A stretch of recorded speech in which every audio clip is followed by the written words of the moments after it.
Veterans Week, pinarangalan ang magigiting nating kababayang nakipaglaban noong World War II. Kabilang na ang veteranong kahit 101 taong gulang na.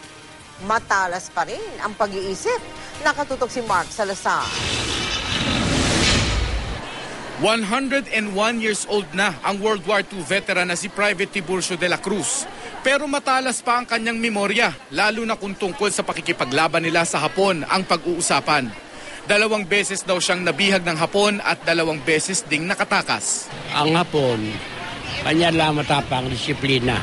Pero ang Pinoy, kahit walang disiplina, good.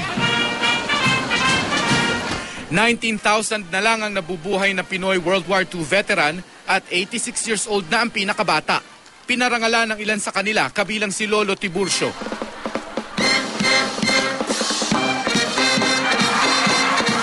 Tila sinadya namang cha-cha-cha ng Itbulaga ang tugtog dahil dumating si Joey De Leon, anak ng isa ring veteran na pinarangalan kanina. Staff Sergeant Jose S. De Leon. Giri lang ama ni Joey na si Staff Sergeant Jose De Leon na minsan ring nabihag ng Hapon at nakawala. Tama daw, nakilalanin ang kanilang kontribusyon. Pero sana raw kasama sa pag-aruga sa kanila ang mas disente pang pensyon. Medyo kapkasi, 6,000 lang may ang pension ko. Oh, sapat po ba yun? Hindi na.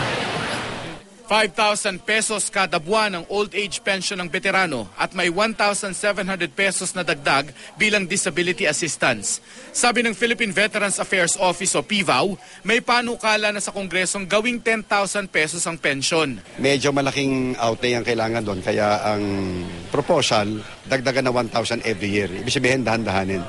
1,000 every year for the next 5 years hanggang maging 10,000. Alam nyo bang 19 billion pesos pa ang utang ng gobyerno sa mga veterano?